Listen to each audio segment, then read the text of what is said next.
वृन्दावनेश्वरि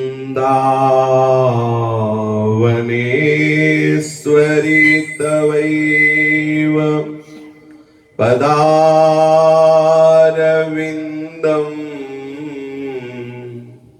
प्रेमामृतैकमकरन्द रसौघपूर्णम्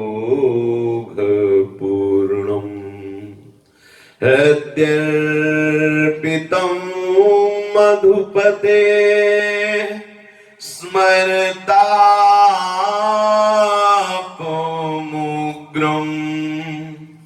निर्वापयत् परमशीतलमाश्रयामि निर्वापयत् परमशीतलमाश्रयामि। श्रीमद् श्री वृंदावन धाम की जय। श्री वृंदावन श्री वृंदावन श्री वृंदावन श्री वृंदावन प्राण वृंदावन जीवन वृंदावन सर्वस्व वृंदावन श्री वृंदावन। श्री राधा वल्लभ लाल की जय। भक्तन के शुभ गुण चरित जो सुनी है चित लाए, ताके भक्ति बढ़े घनी अरु हरि हो ही सहाय। अजहूँ सोच विचारी के गही भक्तन पद ओट, हरि कृपालु सब पाछिली, क्षमी है तेरी खोट। हरि कृपालु सब पाछिली, क्षमी है तेरी खोट। जो हृदय में अनंत जन्मों से हमारी चाह है, वह सच्चिदानंद सुख की, सच्चिदानंद सुख का परिचय न जानने के कारण चाह सच्चिदानंद सुख की है और खोज से जगत में रहे हैं, खोज रहे हैं दुखालय में, अशाश्वत नाशवान संसार में, और चाह है सच्चिदानंद सुख की। जब तक परम भागवत भगवत प्रेमी महात्माओं का सानिध्य नहीं मिलता, तब तक भगवत प्राप्ति का मार्ग ही नहीं मिलता।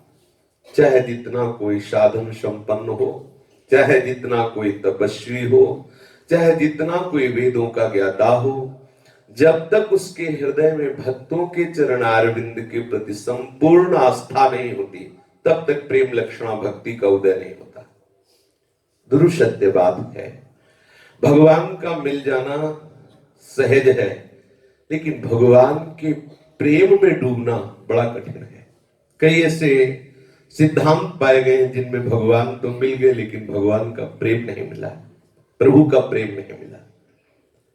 जब उनके हृदय में इस बात की कमी का अनुभव हुआ प्रभु के दर्शन के बाद, तब उन्होंने सोचा कि मुझे प्रभु से अब एक वरदान और मांगना चाहिए। जैसे ध्रुव जी ने तपस्या की, ऐसी तपस्या की, बड़े बड़े ऋषि मुनियों ने भी ध्रुव जी के तप का वंदन किया, प्रशंसा की। देवर्षि नारद जी गुरुदेव हैं, उन्होंने अपने शिष्य ध्रुव की प्रशंसा की। पर जब ध्रुव जी को भगवत साक्षात्कार हुआ, तब ध्रुव जी को एक चुभन हुई हृदय में। जब भगवान ने कहा मैं तुम्हें वो अटल पदवी प्रदान करता हूं, बड़े बड़े ऋषि महात्मा उस पद को नमस्कार करेंगे, आज भी सप्त ऋषि परिक्रमा करते हैं ध्रुव पद की। तब ध्रुव जी के हृदय में बड़ा क्षोभ हुआ कि मैं ये भावना की कि मुझे अटल पदवी प्राप्त हो और प्रभु का दर्शन हुआ है, यदि मुझे भक्तों का बराबर सत्संग मिलता तो मेरी ये वासना नष्ट हो जाती और मुझे सदा सदा के लिए भगवत प्रेम की प्राप्ति हो जाती। तभी ध्रुव जी ने जब प्रभु का साक्षात्कार हुआ तो प्रभु से ये नहीं कहा कि आप मुझे अपना सानिध्य दीजिए। ध्रुव जी ने कहा श्री भगवान से, भक्तिम मुहुः प्रवहतां त्वयि मे प्रसंगो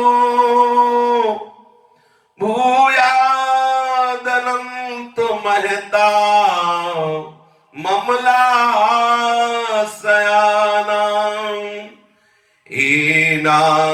एनांजसोल्वण मुर्व्यसनं भवाब्धिं नेसे भवद गुण कथा मृतपानमत्तः। प्रभु, आपने मेरे मन में जो पहले संकल्प उठा था कि ध्रुव पदवी प्राप्त हो, अटल पदवी प्राप्त हो, आपने दे दिया, लेकिन मुझे आज जलन हो रही कि मैंने क्यों ऐसी कामना की। हे अनंत, हे भगवान, तो ही भगवत वासुदेवे मुहुः निरंतरम भक्तिम प्रेम प्रवहताम सातत्येन कुर्वताम अमलाशयानाम अमल आशयो एषां ते अमलाशयानाम निर्मलांतःकरणानां महदाम सताम प्रसंगम में मम भूयात्। हे भगवान, मैं अपनी तरफ से आज ये वरदान मांगता हूं कि आपकी भक्ति भाव में जो निमग्न प्रेमी महापुरुष है उनका मुझे संग प्रदान कीजिए। ध्यान देने का विषय है, साक्षात अखिल लोकों के स्वामी श्री हरि सामने हैं और ध्रुव जी को मन चाहे वस्तु अटल पदवी प्रदान कर दी, लेकिन ध्रुव जी के हृदय में जलन हो रही है। ये जलन कि ऐसे प्रभु के निरंतर श्री अंग की सेवा, ऐसे प्रभु के निरंतर प्रेम में डूबने की बात मेरे मन में क्यों नहीं आई। तब ये बात आई कि ये बात तो निरंतर भक्तों के संग से प्राप्त होती है। तो भगवान से वरदान मांगा कि जो आपके निर्मल अंतःकरण वाले विशुद्ध प्रेम में डूबे हुए महापुरुष जन हैं, संत जन हैं, भक्त जन हैं, आप उनको ऐसी कृपा करें कि या तो मुझे मिला दीजिए या वो मेरे समीप आ जाए। मैं उनका संग चाहता हूं जो आपके अनुराग रंग में डूबे हुए हैं। क्यों?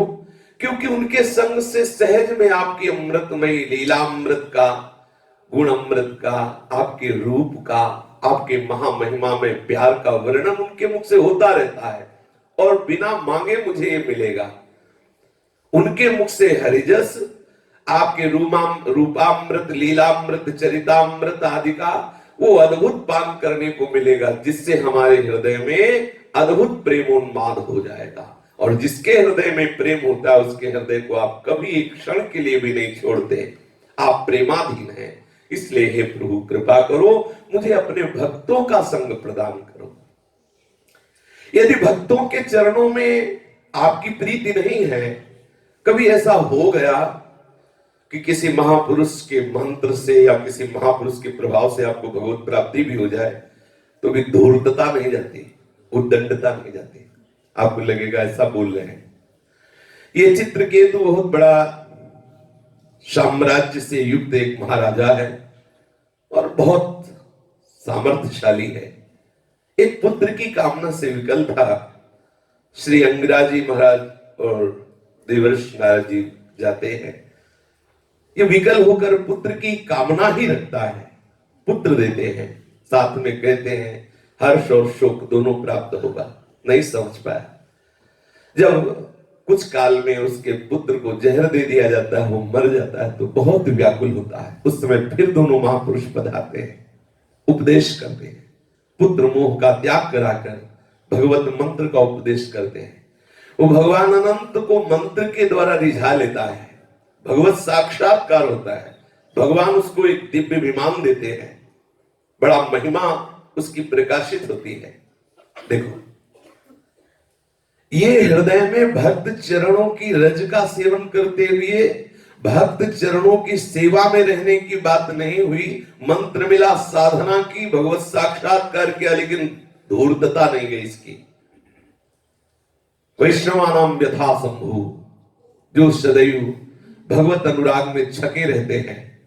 बड़े बड़े ब्रह्म ऋषियों की सभा में कमलासन पर बैठे हुए भगवान महादेव और उनके वामांग में भगवती अम्बा विराजमान है। जहां ब्रह्मा और शनकादि भी जिनकी चरण रज लेते हैं, ऐसे भगवान शिव सदैव भगवत ध्यान में उन्मत्त होकर के भगवत साक्षात्कार के लिए जो प्रयत्नशील महापुरुष उनको उपदेश देते रहते हैं। ये विमान पर चढ़ के जाता है।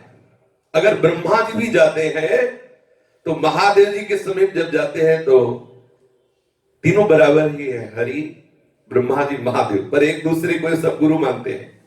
हरि के पास जाओ तो बोलेंगे महादेव हमारे पूज्य, महादेव के पास जाओ तो बोले हरि पूज्य है। ऐसे ही ब्रह्मा जी जगत गुरु है, ऐसा है, क्योंकि तीनों भगवत स्वरूप ही है। और ये विमान पे चढ़ के जाता है और सभा में ही विमान पे बैठे बैठे महादेव जी को कहता है, सभा में कहता है, ये जगत गुरु है, देखो ये जगत गुरु है। एक साधारण गृहस्थ भी अपनी स्त्री से एकांत में मिलता है और ये सभा में जान में बैठा ले, ये जगत गुरु है, ऐसे बात कर रहा है।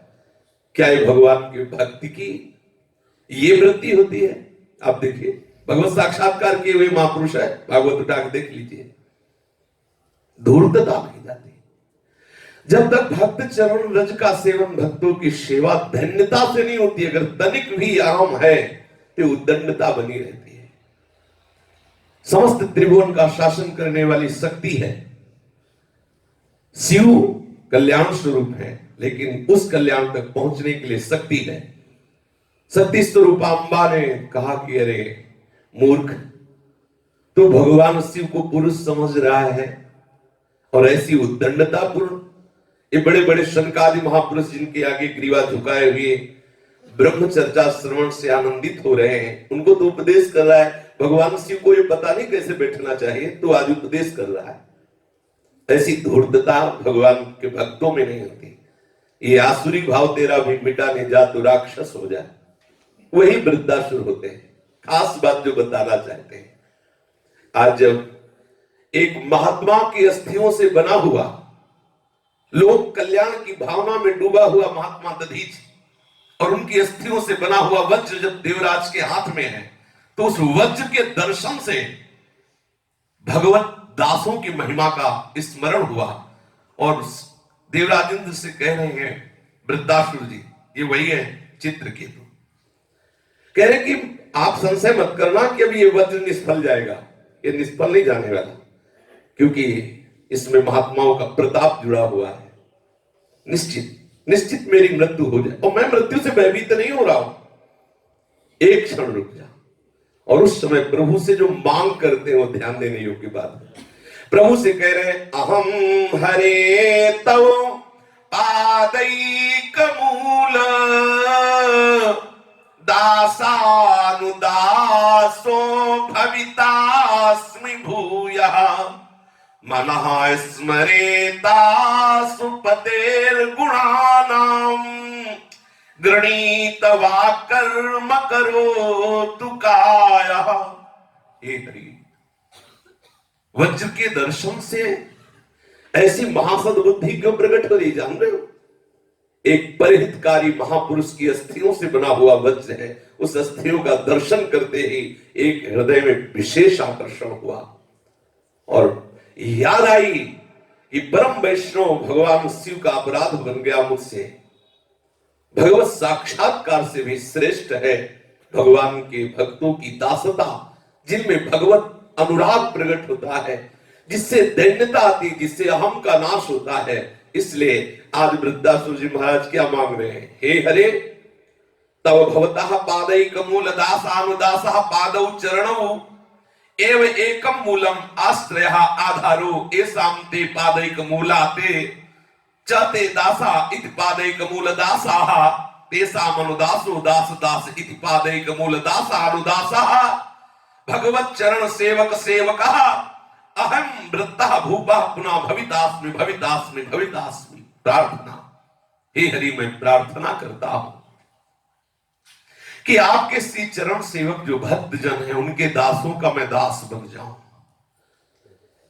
आपके दासों का कोई एक दास बन जाऊं, आपके सेवकों की सेवा में मगन जो सेवक जन है उनका मैं एक सेवक हो जाऊं। मैं बार बार भवितास्मि भवितास्मि, मैं बार बार ये मांगता हूं कि मुझे दे दो, मुझे दे दो। क्या? अहम हरे तो पादैक मूल दासानुदासो भवितास्मि भूया, भवितास्मि भूया, बार बार भवितास्मि भवितास्मि भवितास्मि। मैं बार बार ये मांग रहा हूं, बार बार ये मांग रहा हूं। क्यों? क्यों ऐसा क्यों? भगवत चरणारविंद का साक्षात्कार किए होने पर भी मुझसे वो उद्दंडता नहीं गई और परम वैष्णव भगवान शिव का अपराध कर दिया। मेरे में कमी क्या रह गई? मैंने भक्तों की चरण सेवा नहीं की, मैंने भक्तों की दासता स्वीकार नहीं की, इसलिए अहम गलित नहीं हुआ। अहम एक ही उपाय से गलित होता है, जो भक्तों की आज्ञा का पालन करता है। भक्तों की आज्ञा का पालन करने का अधिकार केवल रहता है कृतो हम में, बिका हुआ मैं दास हूं, आप आज्ञा कीजिए। क्योंकि भक्त जनों का शासन होता है सतोगुण पर, भक्त जनों का शासन होता है श्रद्धा पर। आप कह दे कि हमारी आप श्रद्धा नहीं तो शासन खत्म, अब माया का शासन लागू होगा, जो ब्रह्मा भी तुम्हें नहीं बचा सकते। जो हरि गुरुजन संत जनों का शासन स्वीकार कर लेता है, माया के शासन से मुक्त हो जाता है। ये उद्दंडता तब तक नहीं जाती जब तक दासता नहीं आती। तो अहम जीव को नाना प्रकार की संस्कृति चक्र में पहुंचाता रहता है। इसीलिए अगहु सोच विचार के गई भक्तन पदोट, हरि कृपाल सब बाछली क्षमे तेरी खोट। आज भी सोच विचार लो कि भगवत साक्षात्कार की उस धरा पर पहुंचा हुआ पुरुष भी वो दैन्यता, वो अनुराग नहीं आता जिससे हरि रीझ कर सदैव सदैव उसके समीप रहते हैं। इसलिए चाहे ध्रुव जी हो, चाहे प्रहलाद जी हो, चाहे वृद्धासुर जी हो, या भगवान शिव ही क्यों न हो, बड़े बड़े महापुरुषों ने यही प्रार्थना की है कि आप मुझे बार बार भले जन्म दें, कर्मवश किसी भी योन में जाऊं, लेकिन आपके अनुरागी प्रेमी भक्तों का दासत्व मिले, बार बार उनका सत्संग मिलता रहे, उनकी सेवा मिलती रहे, जिससे हमारे हृदय में आपका अनुराग हो। आप बोलो, एक साधारण जीव के प्रति भी मुझे भगवत भाव करना है। आचार्य चरण कह रहे ये क्रूरापि पापिनो न सताम संभाष्य दृश्यास्ते सर्वानुवस्तया देक्ष परम स्वाराध्य बुद्धिर्म। जो क्रूर हैं, दुष्ट हैं, देखने योग्य, संभाषण योग्य, छूने योग्य भी नहीं, वो भी साक्षात श्री राधा वल्लभ लाल है, ऐसी मेरी मति है। और यहां मेरा अहंकार क्या कह रहा है? मैं सबसे श्रेष्ठ हूं, मैं विद्वान हूं। कैसी विद्वता, कैसा ज्ञान! अजहू सोच विचार के गई भक्तन पदोट, हरि कृपालु सब बाछली क्षमे तेरी खोट। आज तक जो गलती हुई हरि माफ कर देंगे। यदि भक्तों का आश्रय ले लिया, भक्तों की चरण सेवा अपना जीवन धन बना लिया, तो आपके हृदय में वो अनुराग प्रकट होगा जिसमें किसी भी तरह का विकार प्रवेश नहीं कर सकता। घनीभूत भक्ति, इसी भक्ति के अधीन हरि हो जाते हैं। परम करुणा में श्री हरि के इन लाडिलों का जो जस सुनता है, बहुत शीघ्र हरि से आसक्ति हो जाती है। पूज्य महाराज श्री बालकृष्ण दास जी महाराज वेणु विनोद कुंज के, उनके पावन जस का कथन श्रवण चल रहा है। ध्यान पूर्वक श्रवण करें। ये हरि को अपने यश से भी अधिक प्रिय लगता है अपने जनों का यश।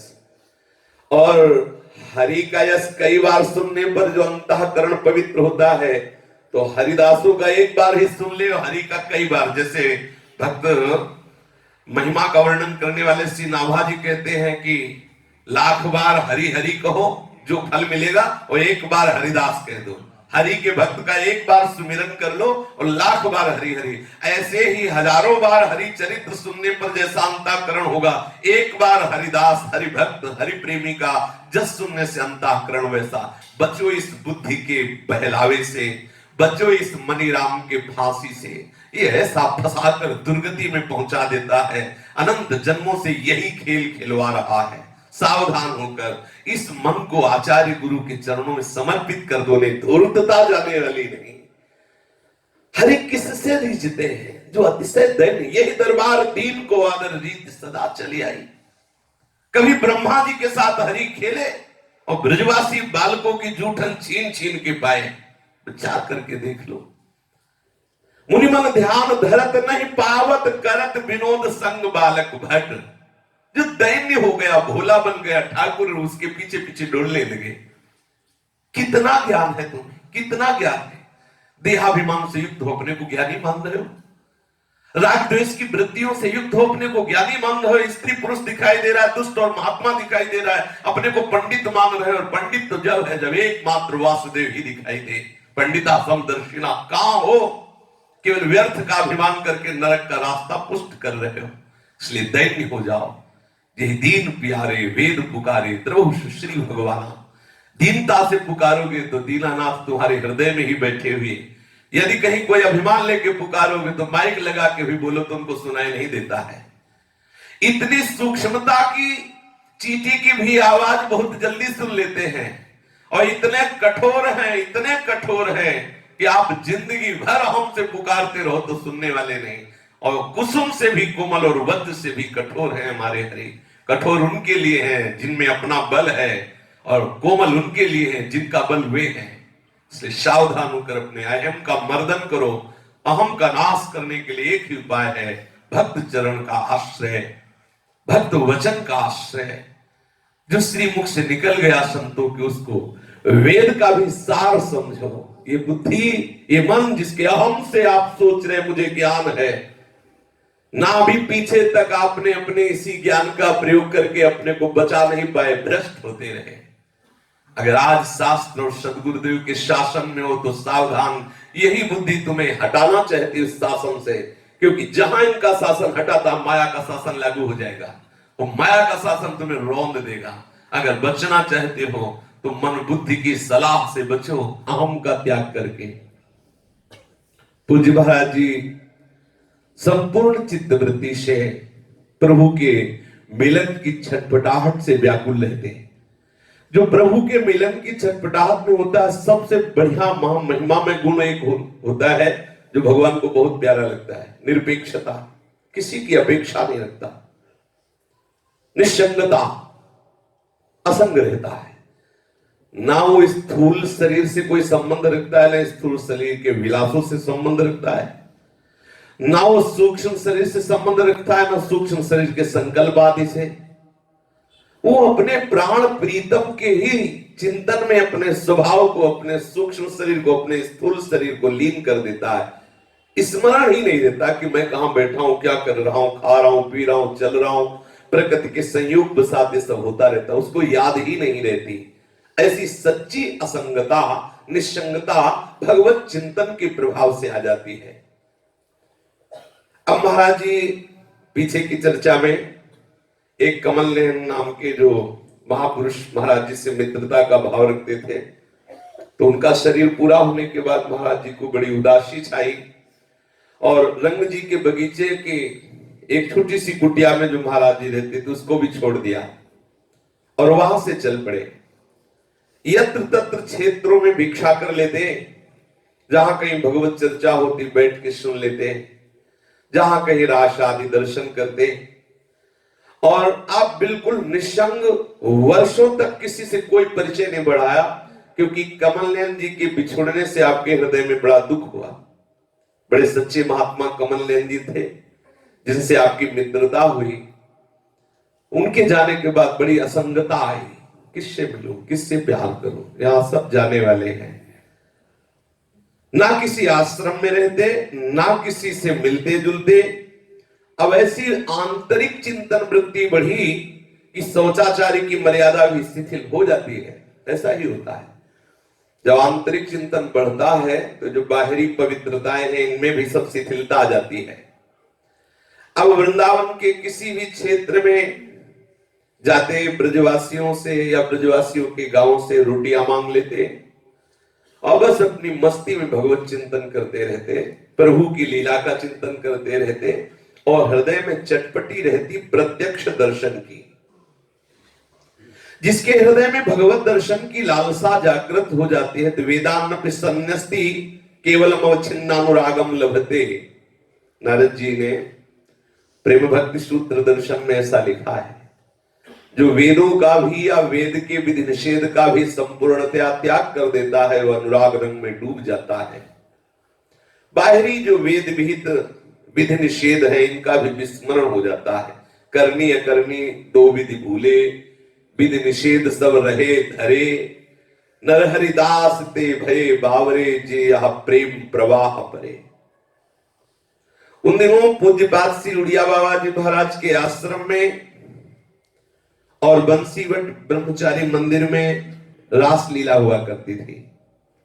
महाराज जी इन स्थानों में जाकर बैठ जाते, रास दर्शन करते, ब्रजवासियों के यहां से रोटी मांग लेते और कभी दावानल कुंड में, कभी गोविंद जी के मंदिर में, कभी चीर घाट में, कभी केसी घाट में या हरिवंश महाप्रभु के पुराने मंदिर में शयन करते।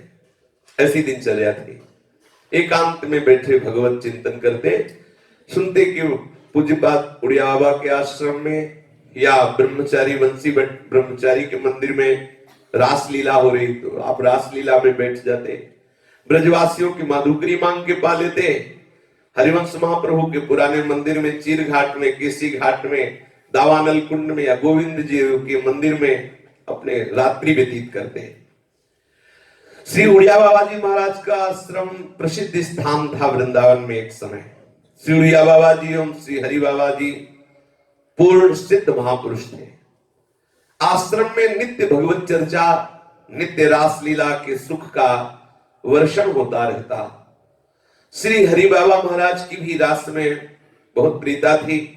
रास बिहारी जब सिंहासन में विराजमान होते तो हरि बाबा साष्टांग दंडोत करते और रास बिहारी को माला धारण कराते और राष्ट्र बिहारी जब प्रकाशन में विराजमान होते तो चवर डुलाते हरि बाबा। श्री महाराज जी की हरि बाबा पर पूर्ण श्रद्धा थी। उनके साथ ही श्री महाराज जी की एक अद्भुत घटना घटी जिसका प्रसंगानुरूप आगे वर्णन होगा। आप श्री उड़िया बाबा जी के आश्रम में रास दर्शन कर पास में बंबई कोठी क्षेत्र से 2 रोटी की भिक्षा ली और दावानल कुंड पर सीढ़ियों के पास एक छोटी सी गुफा सी थी, उसी में जाके पड़े रहते। बहुत दिनों तक किसी बस्ती में नहीं गए, ऐसी ही दिनचर्या चलाई। एक बार शीत ऋतु में श्री उड़िया बाबा जी के आश्रम में रासलीला के आयोजन का तथा बंबई कोठी से जो रोटियां बंटती थी उनका एक ही समय हो गया तो आपको रोटियां मिलना बंद, क्योंकि एक नियत समय पर रोटी वहां बांटी जाती थी। तो आप रास देखते, रोटी बांटने का समय वही था जिस समय रास चलता। तो फिर आप चले जाते खेतों में जहां गाजर मूली लगी होती है और उनसे मांग लेते, जो गाजर दे मूली दे वही चबा लेते, पा लेते और 4 महीने तक ऐसे वहां दावानल कुंड की उस छोटी सी कोठरी में जो सीढ़ियों के पास गुफा जैसी थी उसमें पड़े रहते। श्रीधाम वृंदावन में अब महाराज जी को रहते हुए 3 वर्ष हो गए। निकट संपर्क में न आने पर भी अनेक वृंदावन वासी आपको जानने लगे थे। आपको इस समय कोई भी पास में आवे, बात करे, मिले, बैठे बिल्कुल पसंद नहीं। जैसे मानो शास्त्र की ये बात अर्दिर जन संसदी इनके जीवन में साक्षात स्वरूप से प्रकट हो गई थी, क्योंकि निरंतर भगवान नाम जप में बाधा पड़ती। कोई आए, प्रणाम करे, बात करे, बैठे तो उसमें बाधा पड़ती। तो महाराज जी यमुना तट से सीधे सीधे मथुरा पहुंचे और एकांत में बंगाली घाट पर रहने लगे, क्योंकि वृंदावन में परिचय बढ़ने लगा तो यमुना किनारे रुकते मथुरा तक और बंगाली घाट में रुकने लगे। कभी कभी वृंदावन आ जाते, कभी कभी वहां मथुरा में बंगाली घाट पे, ऐसे यमुना तट स्थान में ऐसे किनारे किसी से मिलना जुलना बात करना ये बिल्कुल पसंद नहीं था। कभी आप एकांत घाट में बैठते, कभी बुर्जी पर बैठते, कभी किसी तिवारी में बैठते, कभी किसी मंदिर में पड़े रहते, कभी जब ज्यादा भूख सताती तो किसी क्षेत्र या किसी घर के सामने से रोटी मांग लेते। ये देखो भगवत प्राप्ति की प्रबल इच्छा का कैसा स्वरूप महापुरुषों के जीवन चरित्र से अपने को मिलता है कि हमारी कैसी रहनी हो। नहीं खान पान ते भावे है, नहीं कोमल वशम सुहावे है, सब विषय लगे ते खारा है, हरि आशिक का मग न्यारा है। आप किस प्रकार देहाध्यास को छोड़कर सांसारिक वृत्ति से उपरत रहते। गर्मी का दिन था, दोपहर का समय, बंगाली घाट पर एक छोटे से शिवालय में आप ऐसे शिवालय में अंदर की तरफ ऐसे ओट लिए हुए दीवाल की शिवालय की और चिंतन में डूबे हुए थे।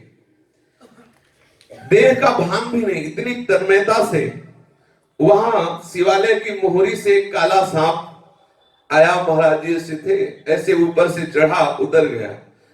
वो शीतल शीतल जब उसकी पूंछ ठंडी ठंडी छुई तब आंख खोल के देखा तो काला सर, फिर आंख वो चला गया, कोई भय नहीं, ऐसी शरीर से निरपेक्षता। वो सर पुनः मंदिर की नाली से ही होकर चला गया। निसंगता के साथ साथ अपरिग्रही, आपकी जीवन यात्रा की विशेषता की कोई सामान पास नहीं।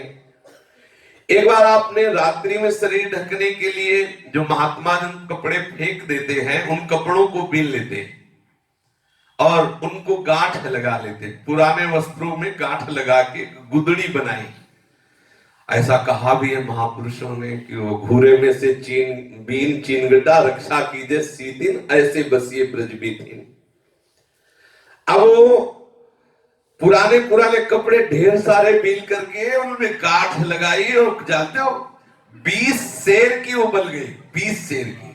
पुराने कपड़े सब बीन के गांठ लगा के, मतलब दूर से देखने पर यही प्रतीत होता था कि ये पूरे के पूरे पागल हैं।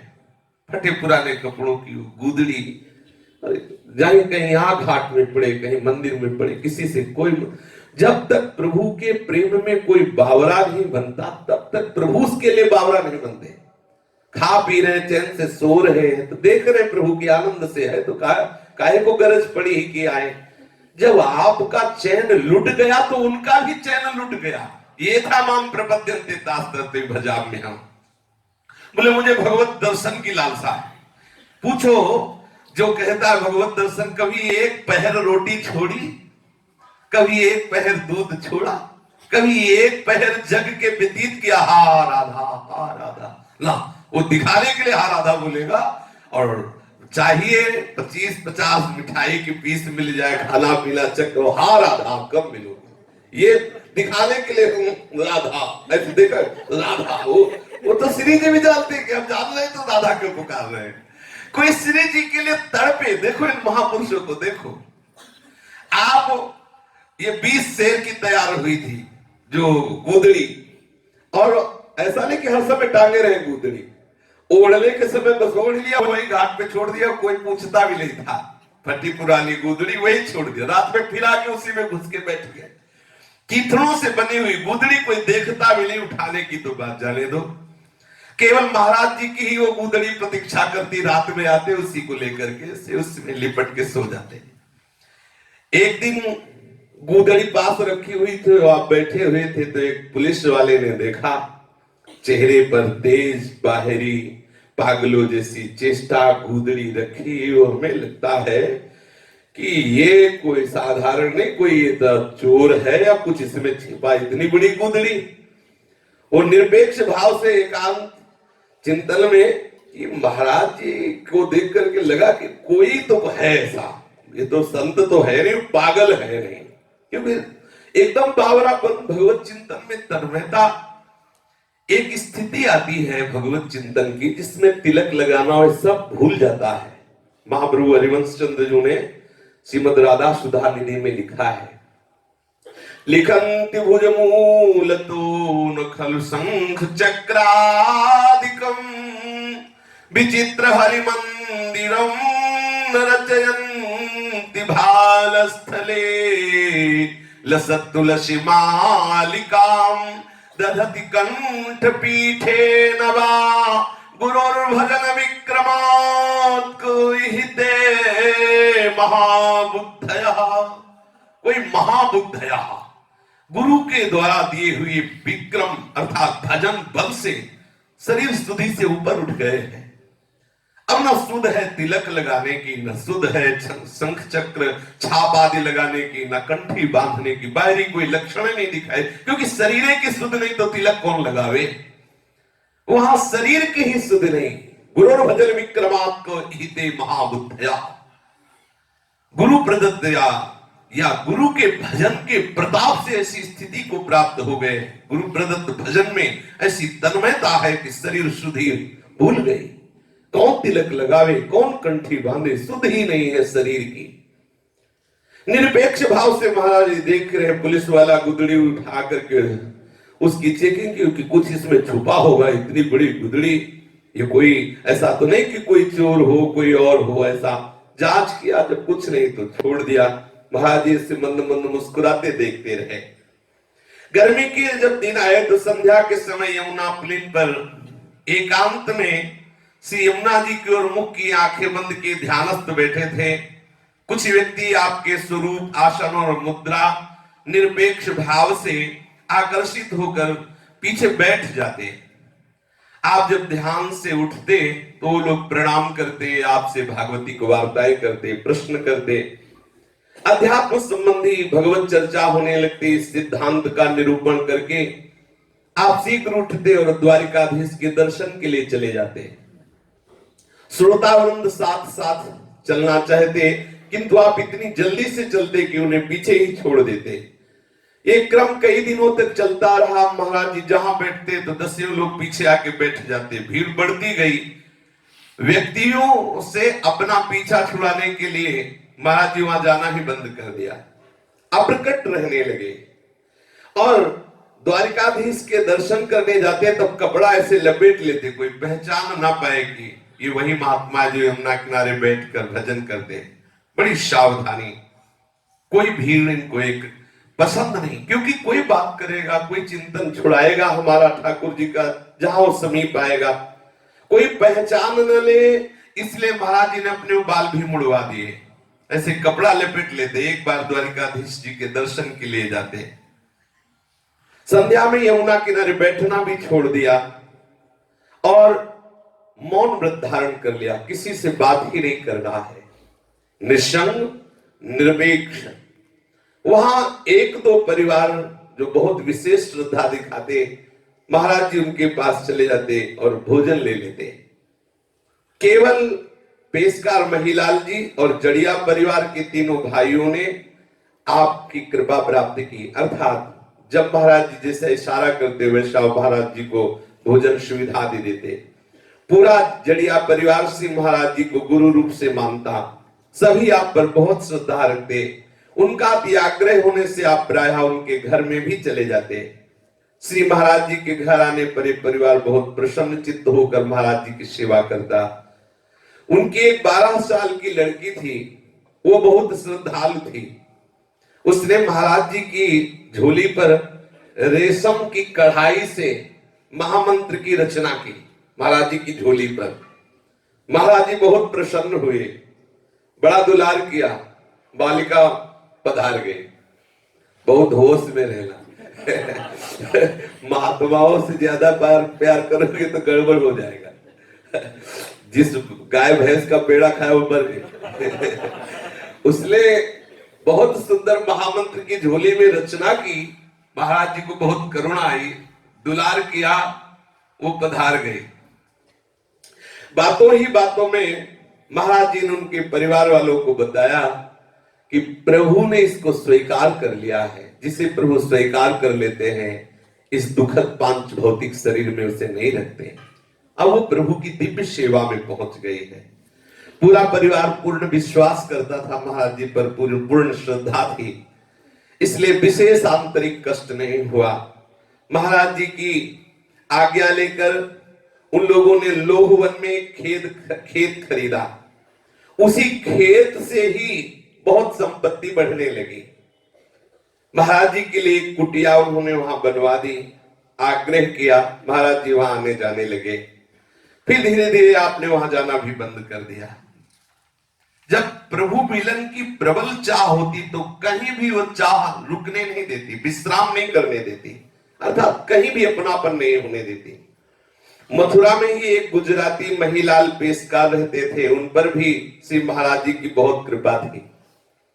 अपने लोग ऐसा समझते हैं कि अनुकूलता मिलती रहे तो कृपा है, नहीं, जिस पर भगवान की कृपा होती है उसे प्रतिकूलता ही मिलती रहती, जीवन भर मिलती रहती।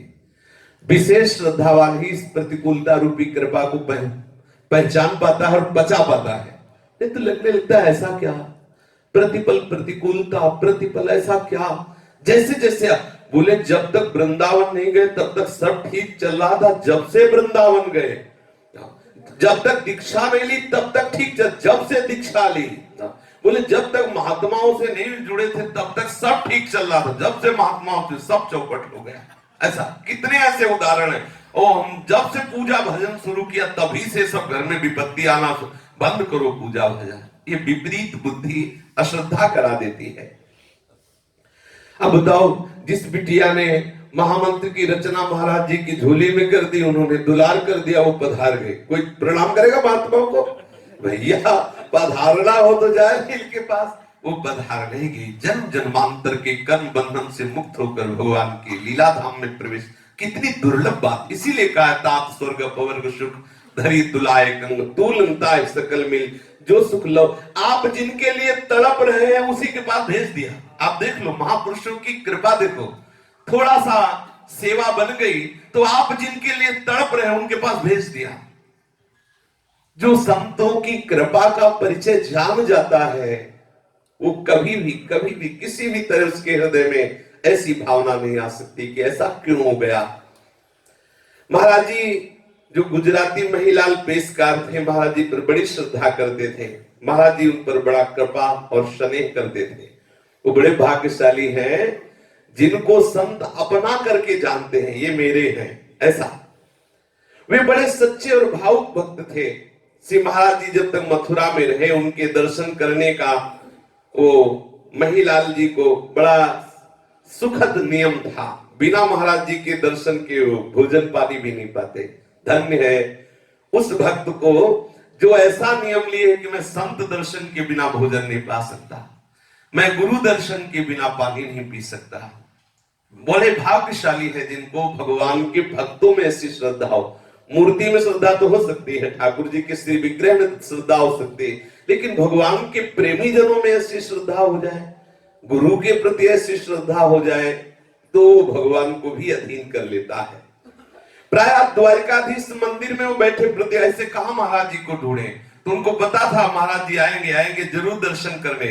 वो सुबह से बैठे रहते द्वारिकाधीश मंदिर में, जब तक महाराज जी नहीं दिखाई देंगे, प्रणाम नहीं कर लेंगे, तब तक भोजन नहीं पाए। अब इनको अलग से भजन थोड़ी करना पड़ेगा। जो ऐसी संत निष्ठा रखते हैं, ऐसी गुरु निष्ठा रखते हैं, भगवान उनके अधीन हो जाते हैं। मथुरा निवास काल की कुछ रसमयी घटनाएं महाराज जी ही कभी कभी प्रसन्न होकर मनोहर दास बाबा से बता दे। संतों की कृपा होती, कभी मौज में होते बता देते तो मनोहर दास बाबा जी वो लिख लेते। वही मनोहर दास बाबा जी कृपा करके अपने लोगों को सुख प्रदान करने के लिए ये रचना की। एक बार महाराज जी कुछ ग्रंथों का संग्रह किया।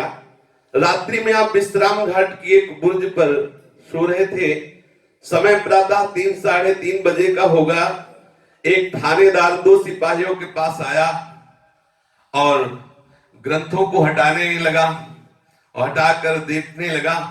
आवाज दे करके महाराज जी को जगह पूछने लगा, तुम कौन हो, कहां से आए हो?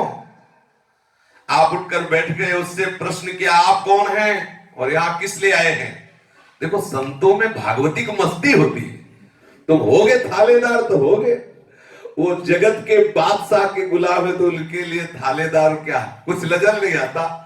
कहते हैं जिनके हृदय में भक्ति होती है ब्रह्मा भी उनके लिए भुनगा नजर आता है। मतलब ब्रह्मा जो परमेष्ठी पद है उनके लिए भुनगा नजर, मतलब मत्सर में परमेष्ठी पद में कोई उनके लिए अंतराय नहीं रहता, क्योंकि कोई महिमा ही नहीं उनको परमेष्ठी पद की। वो जिस महिमा में है सब चराचर जगत भगवत स्वरूप दिखाई देता है, इसके सिवा कोई महिमा नहीं पद प्रतिष्ठा की। आपने उठकर उस थानेदार से कहा, आप कौन है और यहाँ किस लिए आए हैं? थानेदार ने कहा, तुम्हें दिखाई नहीं देता मैं पुलिस ऑफिसर हूं और आज रात मथुरा में चोरी हो गई है, मैं चोर की तलाशी कर रहा हूं, तुम कौन हो? तो आपने हंसते हुए कहा, मैं सीआईडी ऑफिसर हूं, ब्रजमंडल के महाचोर की तलाश कर रहा हूं, उसने हमारे चित्त को चुरा लिया ये देखो महापुरुषों की बस्ती। अरे तुम्हारे मथुरा में चोरी हुई होगी तो तुम चोर को ढूंढ रहे हो, हम पूरे ब्रजमंडल में उसको ढूंढ रहे हैं, हमारे चित्त को चुरा लिया। मैं सीआईडी ऑफिसर हूँ, गुप्त रूप से उसको ढूंढ रहा हूँ, ब्रजमंडल के महाचोर की तलाश कर रहा हूँ, कई वर्षों से घूम रहा हूँ। आपकी ऐसी मंद मुस्कान, ऐसी गंभीर निर्भय वाणी सुनकर वो ऑफिसर एकदम प्रभावित हो गया। आपकी तरफ वो मानो प्रश्नवाचक दृष्टि से कि आप क्या बोल रहे हैं। तो आपने इस श्लोक गाया, ब्रजे प्रसिद्धम नवनीत चौरम ब्रजांगनानां चदुकूल चौरम अनेक जन्मार्जित पाप चौरम चौराग्रगण्यम शीर्षा नमामि चौराग्रगण्यम पुरुषम नमामि। वो बैठ गया, वो पुलिस ऑफिसर बैठ गया महाराज जी के पास। महाराज जी उस मंत्र मुग्ध की तरह महाराज जी की तरफ देख रहा था और महाराज जी से भगवत चर्चा सुनाने लगे। थोड़ी ही देर में वो बहुत प्रभावित हुआ। प्रातः काल होने वाला था, वो बड़ी श्रद्धा से महाराज जी को प्रणाम किया और बोला, ड्यूटी में जाना है, संध्या के समय फिर श्री चरणों के दर्शन करूंगा और मैं आपके श्रीमुख के वचन सुनूंगा। आप इसमें स्नान यमुना स्नान किया और अन्यत्र चले गए। सदा आप एक दिव्य मस्ती में डूबे रहते, नेत्र रस से छके रहते। लहराती हुई अलकावली कपोल द्वय को स्पर्श करती हुई वक्षा स्तर पर झूलती रहती और आप मस्त गजराज की चाल से भ्रमण करते रहते। जो देखता वो आकर्षित हो जाता है, ऐसा भागवतिक स्वरूप। संपूर्ण ब्रजमंडल में आपका स्वेच्छा पूर्वक विचरण होता। कभी कभी गिरिराज गोवर्धन, कभी बरसाना, कभी नंदगांव, कभी ब्रज के किसी अन्य गांव में आप घूमने चले जाया करते। किंतु कहीं भी हो, घूमते हुए अगहन माह में कलकत्ता की बाड़ी में वृंदावन आते और रास के दर्शन करते। एक बार आप रात्रि में मथुरा में से अपनी धुन में मस्त द्रुत गति से चले जा रहे थे। आपकी बड़ी तीव्र गति देख करके एक पुलिस वाले को शक हो गया कि इतनी जल्दी जल्दी रात में भाग रहा है, कहीं चोर तो नहीं है। उसने सोचा कि ना इधर देखता है ना उधर देखता है, बड़ी तेजी से चल रहा है ये व्यक्ति, ये अवश्य हो सकता है कि कोई चोरी या कोई घटना करके जा रहा हो। आप अपनी मस्ती में भगवत स्मरण करते हुए तीव्र गति से जा रहे थे। आपको ऐसी कल्पना भी नहीं थी कि कोई मेरा पीछा कर रहा है। 2 मील पीछा करने के बाद उस पुलिस वाले ने आवाज देकर रोका, नजदीक आया और आपकी तलाशी ली। तो आपके पास क्या था? एक कंबल था, कुछ था नहीं। वो निराश हुआ। महाराज जी ने उससे पूछा, आपको मुझ पर क्या शक हो गया? उसने उत्तर दिया, आप बड़ी तेजी से जा रहे हैं, न इधर देख रहे हैं न उधर दे रहे हैं, मुझे लगा कि आप कहीं चोरी करके जा रहे हैं। मुस्कुराकर आपने कहा, भैया इतनी दूर भागने की क्या जरूरत थी, वहीं आवाज दे के पूछ लेते। उसने फिर महाराज जी को प्रणाम किया। एक बार आपको 12 बजे रात में गोवर्धन जाने की धुन सवार हुई। अंधेरी रात थी, अभी कुछ देर पहले वर्षा हो चुकी थी, किंतु नभ मंडल में बादल छाए हुए थे। आपका इन बाधाओं की तरफ ध्यान ही नहीं गया, बस एक व्याकुलता हुई। आप गोवर्धन के रास्ते पर बड़ी तेजी से चल रहे थे। 3-4 मील रास्ता तय हुआ कि मन में एक बात आई कि यदि कहीं तांगा होता और तांगा मिल जाता, उस पे बैठ जाते तो बढ़िया था। ऐसी मन में बात आई। जो निरंतर भजन करते रहते हैं उनमें ऐसी भागवतिक शक्ति होती है कि अगर तनिक भी मन में कामना हो जाए तो तत्काल पूर्ण हो जाती है। ऐसा बिल्कुल कई बार देखा गया है, महापुरुषों के जीवन में ऐसा देखा गया है। आपके हृदय में बात आई, यदि तांगा होता तो तांगे पे बैठ जाते, अच्छा होता। ऐसी बात रात्रि में, अंधेरा, थोड़ी देर पहले ही वर्षा हुई है, कोई भी व्यक्ति नहीं दिखाई दे रहा मार्ग में। थोड़ा ही मस्ती से बड़े होंगे आगे के तांगा आया और सामने आकर के रुका और कहा कि बाबा गोवर्धन को जा रहे हो हैं, आ बैठ जाके। महाराज जी की दृष्टि गई, 14-15 साल का वो तांगे वाला था लड़का, और उसने कहा मोको ही गोवर्धन राधा कुंड जानो है, आजा तांगे में बैठ जा, मैं भी अकेला हूं। आगे अडीग में चोर रहे हैं, राहगीरन को लूट ले हैं। ऐसी रस भरी बात महाराज जी से उस बालक ने कहा। तांगे में पीछे की तरफ महाराज जी बैठ गए, बीच में एक घास का गट्ठर सा रखा था, उसकी आड़ में होने से आप बालक का मुख नहीं देख पा रहे थे। तांगा चल पड़ा। कुछ दूर चलने पर आपने बालक से उसका नाम पूछा कि तुम्हारा नाम क्या है? तो मधुर ब्रज भाषा में उसने कहा मेरा नाम गिरिवर है, गिरिवर। ऐसे ही वार्तालाप के प्रसंग में बताया कि मैं राधा कुंड में निवास करता हूं, मुझे गिरिवर कह के पुकारा जाता है। आप उसकी मधुर वाणी सुनकर बहुत लुभायमान हुए कि इतना मीठा बोलता है। आप रास्ते में कुछ न कुछ उससे बात करते। थोड़ी देर में ही तांगा राधा कुंड जा पहुंचा। बीच बाजार में बालक ने तांगा रोककर कहा कि आप उतर जाइए। आप उतर गए और बालक तालंगा लेकर चला गया। आप कुंड के किनारे पर एक तिवारी में विश्राम किए। बस वही चिंतन, वही बालक की बात सुनाई देती, वही बालक का आकर्षण। महाराज जी को लगा कि वास्तविक वो गिरिवर ही था, हम समझ नहीं पाए। ऐसी रात्रि में जहां कोई दूसरा व्यक्ति नहीं दिखाई दे रहा, अंधेरा, वर्षा हुई, मेरे अंदर इच्छा हुई कि मुझे अगर तांगा मिल जाता और मैं बैठ के चला जाता तो मुझे लगता है मेरे प्राण आराध्य प्रभु ही तांगा लेकर आए और मुझे यहां छोड़े। बहुत देखने की इच्छा हुई, तो जहां तांगा वाले रहते थे, जहां तांगा खड़े रहते थे, महाराज जी अपने संशय निवृत्ति के लिए कि शायद वहां सबके पास गए, सबको घटना बताई, सबसे पूछा कि किसी तांगे वाले का नाम गिरिवर, किसी तांगे वाले के घर में किसी का नाम गिरिवर। आपने सबकी खोज की, राधा कुंड में पूरी बस्ती में खोज की, कहीं कोई गिरिवर नाम का कोई तांगे वाला नहीं मिला। और सबने कहा रात्रि में अंधेरे में कौन तांगा चलाएगा वहां। आपको पक्का विश्वास हो गया कि गिरिवर नहीं, साक्षात गिरिवरधारी ही वो तांगा ले। ऐसा होता है जो प्रभु के पूर्ण समर्पित चित्त वाले होते हैं, प्रभु ही। जैसे नरसिंह मेहता जी के लिए ठाकुर जी गाड़ी सुधारने वाले आए बनकर, नरसिंह मेहता जी के लिए ठाकुर जी नाव लेके आए, नरसिंह मेहता जी के लिए ठाकुर जी भात बनने वाले, जो अपने समर्पित भक्त जन है उनके लिए प्रभु प्रतिक्षण उनकी सेवा में तत्पर है।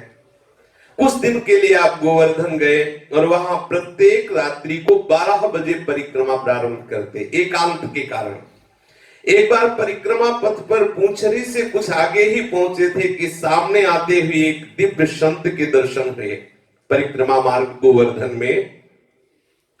वो संत आपके समीप आए और कुछ वार्ता की जो गुप्त है, और देखते देखते ही महाराज जी को संत अंतर्ध्यान हो गए, अदृश्य हो गए। तो महाराज जी को पता लगा कि ये तो ब्रजधाम के सिद्ध अव्यक्त संत हैं। एक बार वार्तालाप प्रसंग में आपने बताया था कि वो हम बातें नहीं बता सकते जो सिद्ध संत गिरिराज जी की तलहटी में प्रकट होकर के उन्होंने हम पर विशेष कृपा की। इससे अधिक उन्होंने नहीं बताया कि वो बस मिले और हम पर कृपा की। इसके बाद वो बातें नहीं खोली कि क्या कृपा की। कुछ दिन गोवर्धन में रहकर पूज्य महाराज जी पैदल ही श्रीधाम आ गए। गर्मी के दिन थे, संध्या हो गई थी, दिन भर के भूखे थे। किसी ने आपको 2 आने दिए। अनाज मंडी के चौराहे की एक दुकान से आपने 4 पकौड़ी ली।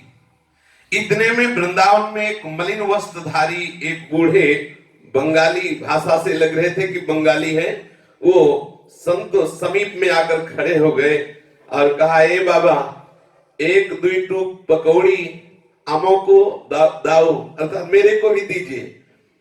महाराज जी ने जो एक आना पास रह गया था उससे पकौड़ी खरीदी, उनको दे दी।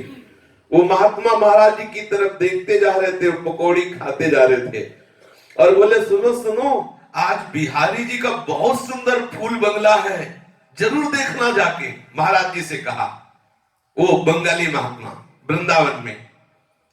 आपने कहा कि अभी अभी जाता हूं, अभी जाता हूं। हम बंगाली महात्मा तो पकौड़ी खा के चले गए, आप सीधे बिहारी जी के दर्शन करने आए। बिहारी जी के मंदिर में देखा बहुत ही सुंदर रंग बिरंगे फूलों का सुंदर फूल बंगला है। मंद मंद मुस्कुराते हुए सीबा के बिहारी जी महाराज विराजमान है। महाराज जी आनंदित होकर बहुत देर तक दर्शन करते रहे।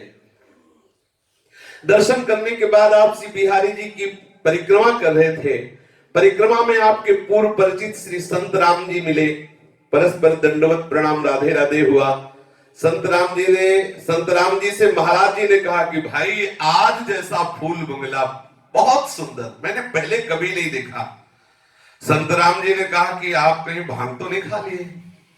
तो उनका क्यों आप ऐसा बोले? आज फूल बंगला कहां? फूल बंगला तो ऋतु होता है, समय होता है, तब फूल बंगला होता है। कोई फूल बंगला का समय थोड़ी है। आपने कहा कैसी बात कर रहे हैं, हम तो अभी फूल बंगला के दर्शन करके आ रहे हैं। बिहारी जी फूल बंगला बोले पहले बता भांग तो नहीं खा ली? महाराज जी ने कहा अभी देख के आ रहे, तुम्हें भांग की पड़ी है। उन्होंने कहा चलो हमारे साथ चलो, दिखाओ चल के कहा फूल बंगला देख के आए।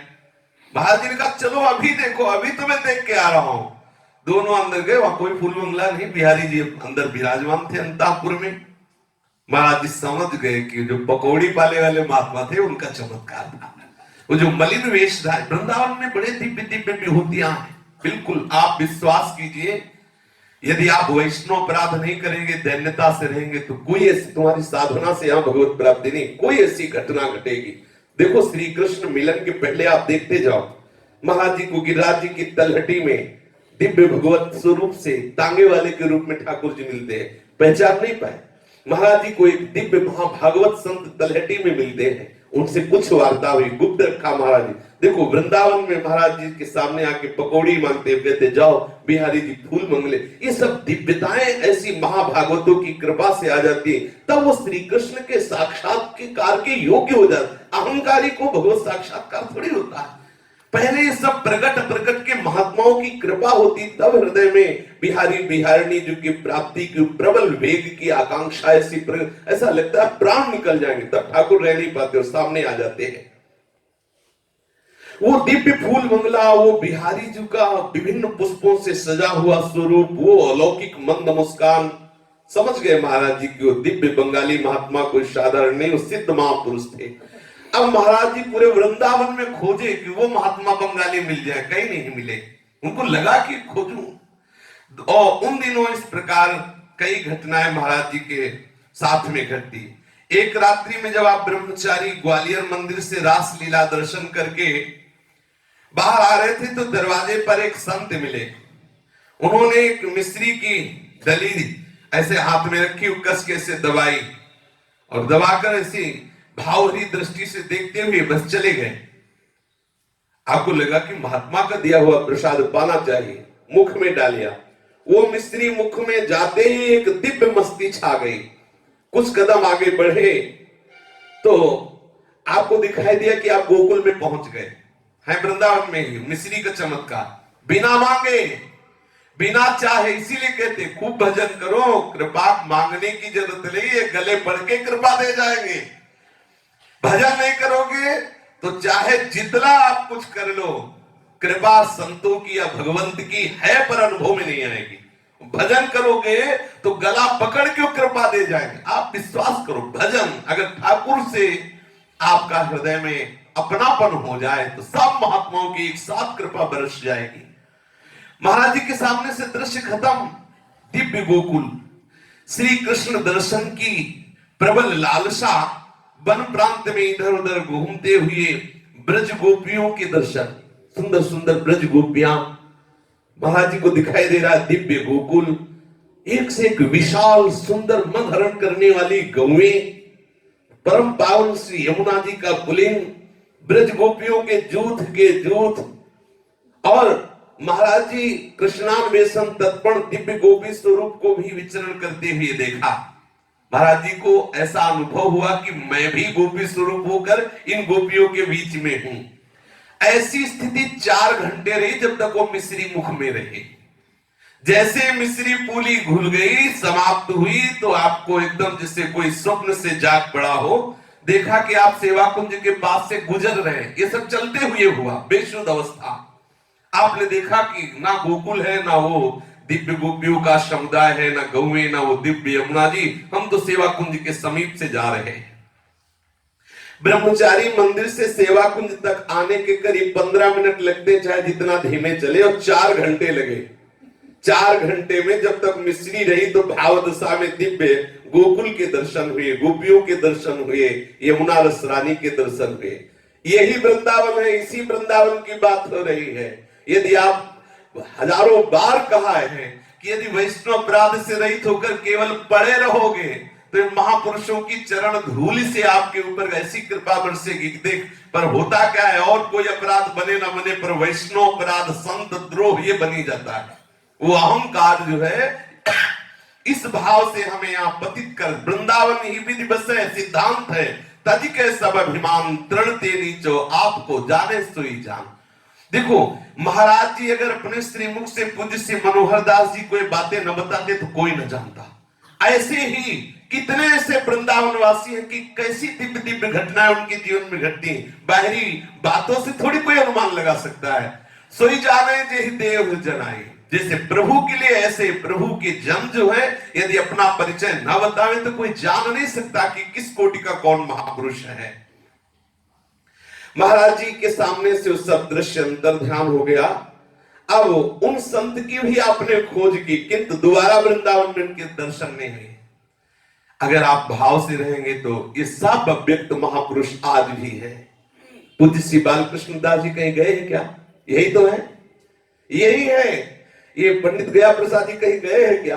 अरे सब ब्रजरस प्रेमी हैं, इसी ब्रजमंडल में हैं, कहीं नहीं गए। हाँ, रूप बदल गया है, पांच भौतिक शरीर से अंतर ध्यान होकर चिदानंद स्वरूप में आप भाव से पुकारो, जिस रूप में चाहो आप उनका दर्शन कर लो। प्रिया प्रीतम के ये निज सेवा स्वरूप है। अपने दिव्य गोपी स्वरूप का दर्शन करके महाराज जी के हृदय में एक विशेष उन्मत्तता, जब वो गोकुल का दर्शन हुआ, गोपियों के जूथ का दर्शन हुआ, तो उसी में अपने आप को भी देखा गोपी स्वरूप से, एक विशिष्ट आनंद। ये स्पष्ट है कि जीवन में जब तक प्रेमी संत महापुरुषों की अहेतु की कृपा नहीं होगी तब तक ये स्थिति प्राप्त नहीं होती। ध्यान से पुनः सुन लीजिए, ये परम सिद्ध बात है कि जब तक भगवत प्रेमी महात्माओं की व्यक्त अव्यक्त कृपा नहीं बरसेगी तब तक आप प्रियालाल के इस दिव्य प्रेम राज्य में प्रवेश नहीं पा सकते। संसार से विरक्ति, मान शून्यता, निरंतर नाम गान में रुचि, लीला चिंतन युक्त साधना, ऐसी चित्त भूमि का निर्माण हो जाता है जिनमें मानसिक देह का सखी भाव, सखा भाव, गोपी भाव, जो भी भाव वाले हैं वो मानसिक देह प्रकट हो जाता है। कृष्ण तद भक्त कारुण्य मात्र लो भई कहे तुका, पुष्टि मार्ग दया के दियम रागानुगोच्यते।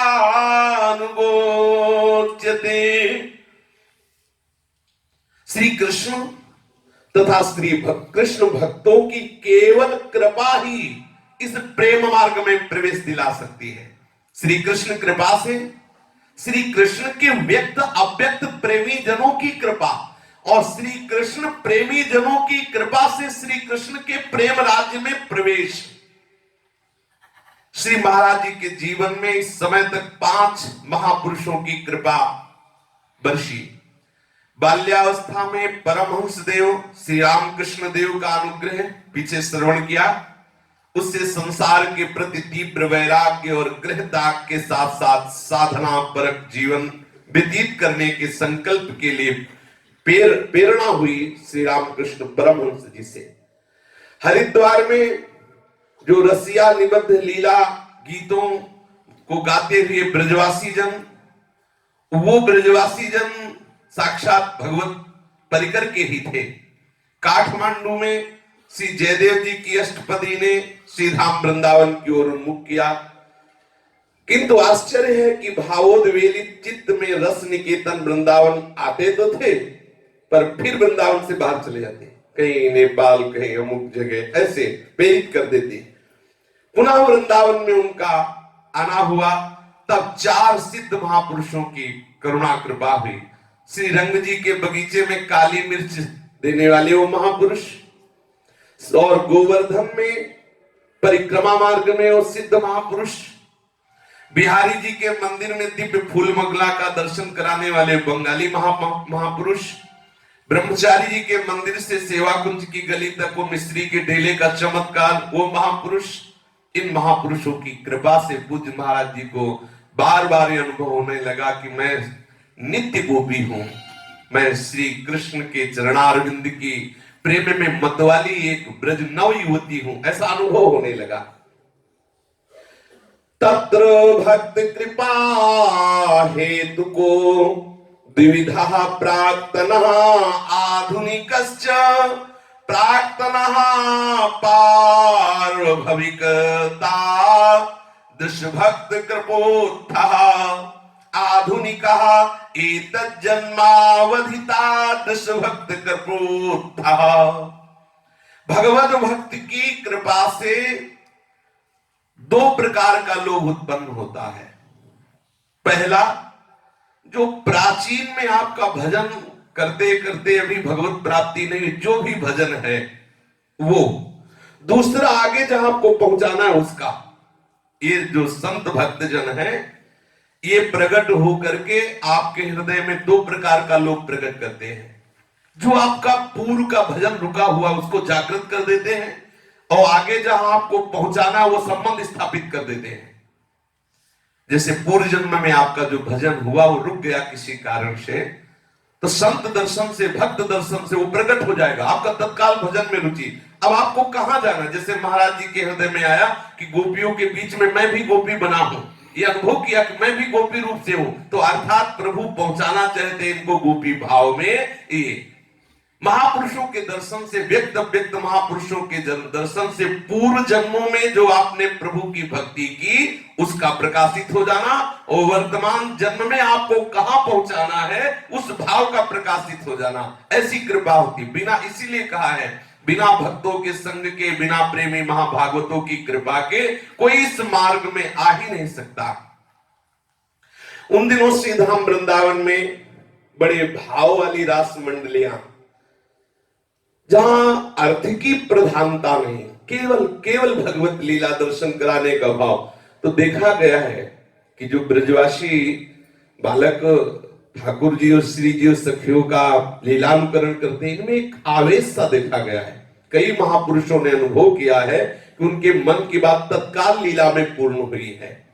श्री स्वामी ब्रजलाल बोहरे जी महाराज, श्री स्वामी दामोदर जी, श्री लक्ष्मण स्वामी, श्री चेतराम स्वामी, श्री किशनलाल स्वामी, ये प्रसिद्ध रासाचार्य थे। उस समय इनकी रास मंडलियां संचलित हो रही थी। स्वामी मुरलीधर जी की मंडली में खैरा ग्राम के श्याम जी ठाकुर का स्वरूप धारण कर रास में भगवत आवेश होता। जहां कहीं भी ब्रजमंडल में आप उनकी लीला, रास लीला होते तो महाराज जी वहां अवश्य जाते, उनका दर्शन करते और लीला देखकर लीला चिंतन में डूबते, और बड़ा सात्विक भाव जागृत होता, अश्रुधारा प्रवाहित होने लगती। एक बार इसी मंडली की रास लीला का आप दर्शन कर रहे थे, माखन चोरी लीला का प्रसंग चल रहा था। श्री रास बिहारी ठाकुर अपने सखा मंडल के साथ एक ब्रज गोपी के घर में घुसकर चोरी कर रहे हैं माखन की, स्वयं खा रहे, अपने सखाओं को खिला रहे हैं। और महाराज जी वहां बैठे हुए थे रासलीला में, तो उनके मन में आया कि ठाकुर हम तब माने तो हमसे प्यार करता है, जैसे माखन सखाओं को खिलाता है ऐसे दौड़ के और हमको पवा के। होता है भक्तों को कभी कभी प्रश्न भी आ जाते हैं कि आप हमसे प्यार करते हो तो आप ऐसा करो। कई बार ऐसा अनुभव होता है, हर उपासक को अनुभव होगा, ये तन्मयता पूर्वक करे। ठाकुर जी चोरी कर रहे थे और सखाओं को पवा रहे थे। महाराज जी को आया कि जैसे सखाओं को पवा रहे हो वैसे मेरे को भी पाओ, वैसे पाओ और पाके हमें पवा के तुम जाने आप हमसे प्यार करते हो। बस इसी भाव में आप डूबे ही थे और आंख नीची कर ली कि आने वाला तो है ही बड़ा कठोर है, काहे को आएगा। ऐसे नीची आंख कर ली, इतने में देखा छम करते हुए ठाकुर जी भीड़ को चीरते हुए आए और एक हाथ से दाढ़ी पे लगा के ऐसे मुख ऊंचा किया और ऐसे पाया वैसे पवा दिया। ओहो महाराज जी तो, और कहा ले बाबा यही तो मांगे ना, और ऐसे मुंह में पाया छम करते हुए ठाकुर जी पुनः रास मंडल। ओहो महाराज जी तो चीख पड़े, क्योंकि वो अंदर की बात थी ना, वही मांग रहे थे, वही आके किया। और ठाकुर जी मंच से जाके महाराज जी की तरफ देख के हंस रहे और नेत्रों से इशारे कर रहे हैं। महाराज जी की तो दशा बदल गई, वो तो विकल थे। बड़ी देर तक अश्रु प्रवाह रहा, बेसुध रहे उसी भाव दशा में। इन किन प्रकार अपने आप को संभाला।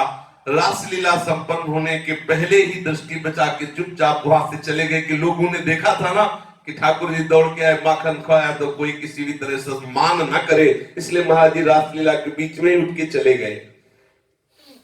रास दर्शन की अवधि में स्वरूपों का प्राकृतिक परिवेश, ये ब्रजवासी बालक हैं, ऐसा महाराज जी कभी नहीं देखते थे। ध्यान देने योग्य बात है, आप यदि रास दर्शन करने जाए तो रास के समय ही दर्शन करें, जो मुकुट वेश धारण किए हुए, और वही हृदय में बैठा लें। कभी उनको इस वेश में न देखे कि वो मुकुट उतारे, पीछे नहीं जाना चाहिए, पीछे संतों को नहीं जाना चाहिए। हम केवल आशिक हैं उसी स्वरूप के दर्शन करें, नेत्रों में झांकी बसाए और चलाए, उसी में खो जाए। यदि कहीं आपने वेश रहित, पोशाक रहित, मुकुट रहित देखा और कहीं भावना बन गई कि अरे देखो कैसे ब्रजवासी, वो फिर भगवत भाव नहीं आ पाएगा। इसलिए उपासक को चाहिए कि अपने नेत्र केवल भगवत स्वरूप धारण किए हुए उन पर एकाग्र करे और फिर अलग होने पर वही रूप ध्यान करता रहे। महाराज जी कभी उनको इस रूप में नहीं देखते, कभी ऐसा भाव ही नहीं करते कि ब्रजवासी के बालक हैं। केवल दिव्य स्वरूप से अपने ठाकुर प्रिया और सहचरियों को ही देखते थे। एक बार आप रास दर्शन कर रहे थे और वही खैरा ग्राम निवासी श्याम जी ने ठाकुर स्वरूप धारण किया था। प्रेममयी लीला हो रही थी, आप तल्लीन थे, आंसू बहा रहे थे, कुछ नहीं सोच विचार। इतने में रास बिहारी ठाकुर भीड़ को चीरते हुए महाराज जी के पास गए और अपने गले से पुष्पमाला उतारी, महाराज जी को पहनाई और बस मुस्कुराते हुए द्रुति गति से लीला मंच पर पहुंच गए। महाराज जी जब देखा कि मालाएं कहां से आई, ठाकुर पहला के और ये ऐसे ही मारते रहते, ये मारना ही तो है? सदा सदा के लिए जिसको अपनाना चाहते हैं, ये बीच बीच में कभी भारी प्रतिकूलता देते हैं, भारी अनुकूलता। अब बोलो उस उपासक के हृदय में क्या होगा? माला पहना के जा रहे, अब सोचो उसके हृदय में कितनी पीड़ा होगी। थोड़ा आप उस जगह देखिए, उसका प्राण प्रीतम से माला पहना के जा रहा है, बिना मांगे अयाचित वृत्ति से ऐसी करुणा, और जा रहा है, कैसे जिएगा वो? ये वही जान सकता है जो उस दशा में है। कैसी हृदय में दशा होगी, इतना प्यार भी करते और जा भी रहे हो। अगर प्यार करते तो जा क्यों रहे हो? समीप रखो। भगवत दर्शन की इतनी प्रबल लालसा तीव्र हो गई, भारी व्याकुलता पैदा हो गई। व्याकुलता में फिर आपके चरण ऋषिकेश की ओर चल दिए। बड़ी विचित्र लीला होती है। ऐसी ही विरह विकल दशा में एक दिन गंगा के तट पर बैठे आप सोच रहे थे कि कभी भगवान सिख रूप में आते हैं, कभी तांगे वाले के रूप में आते हैं, कभी रास बिहारी के रूप में आते हैं, कभी महापुरुषों के रूप में आते हैं। ये लुका छिपी का खेल क्यों खेल रहे हैं? क्यों इतना जला रहे हैं? वो सामने आके क्यों नहीं हमसे मिलते? विचार किया कि ठीक है, आपको लुका छिपी पसंद है, अब मैं शरीर त्याग देता हूं। ये प्रेम की एक दशा आती है, मृत्यु दशा। इसमें मरना नहीं होता, लेकिन पूरी मृत्यु दशा की भावना जागृत बड़े बड़े सिद्धों में देखी गई है।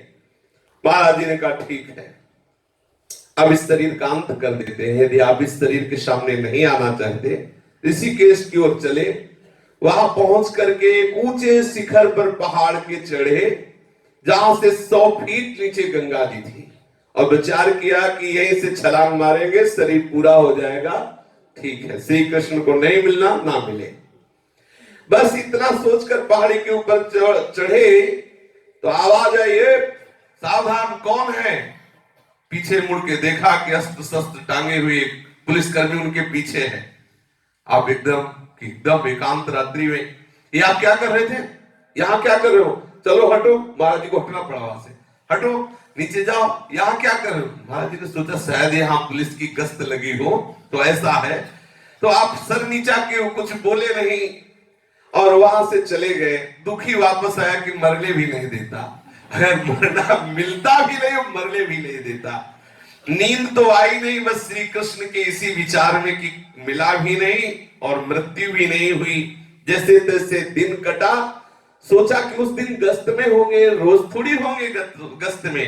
रात्रि में फिर वही अर्धरात्रि में कि आज बहुत आधी रात में जाएंगे जब कोई नहीं होगा।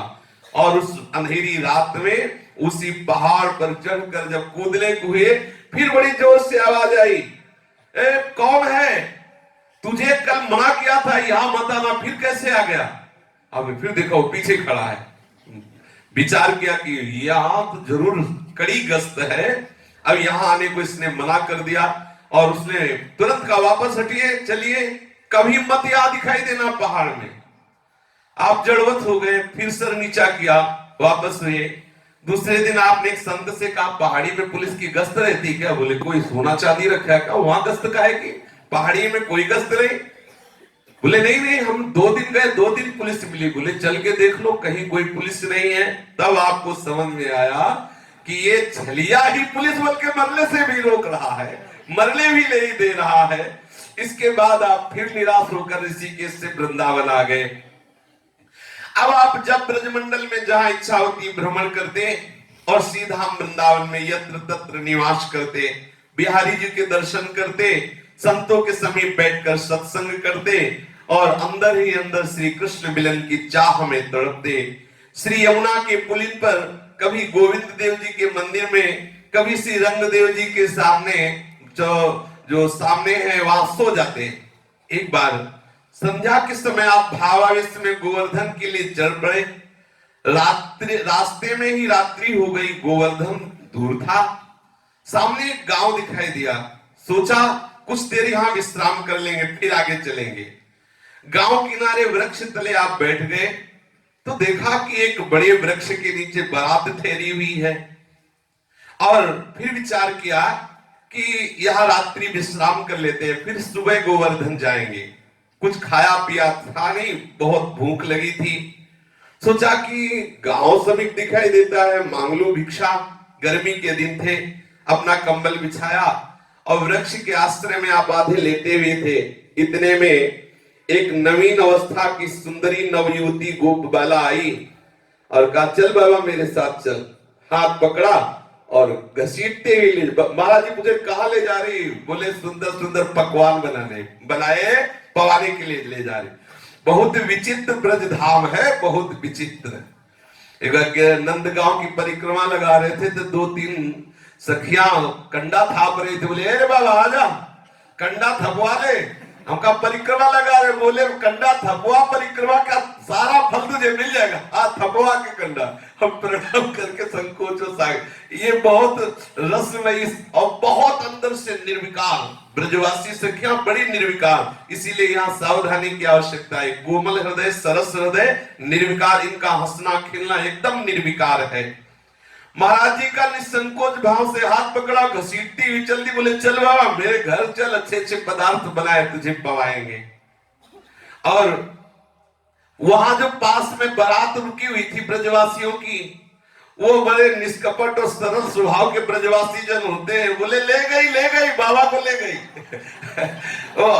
महाराज जी बड़े सकुचाए, वो बहुत जोरदार सखी घसीटती चली जाए। ब्रजवासी बड़े मजाक कर रहे थे और वो जैसे जैसे ब्रजवासी महाराज जी के साथ मजाक करते, वो हंसती हुई महाराज जी को घसीटती। महाराज जी के कुछ समझे में नहीं आता कि वो क्या रहा है। वो हंसती जाती, उसके चरणों के नूपुरों की झंकार होती। पास में बैठे ब्रजवासी जोर जोर हंसते, बाबा को ले गई, बाबा को ले गई। अब वो ब्रजवासी जनों की तरफ तिरछी दृष्टि से देखती हो, फिर मेरी तरफ देखती हो, मुझसे बड़ी जोर से हंसती। ब्रजवासियों का बड़ा निर्मल स्वभाव होता है, ब्रजवास करने वालों को सावधान रहना चाहिए। कभी ब्रजवासियों की तरफ ऐसी भाव की मलिन दृष्टि ना होने पाए। बड़े निष्कपट, बड़े निर्मल स्वभाव के ब्रजवासी जन होते हैं। ये श्री कृष्ण के स्वजन है।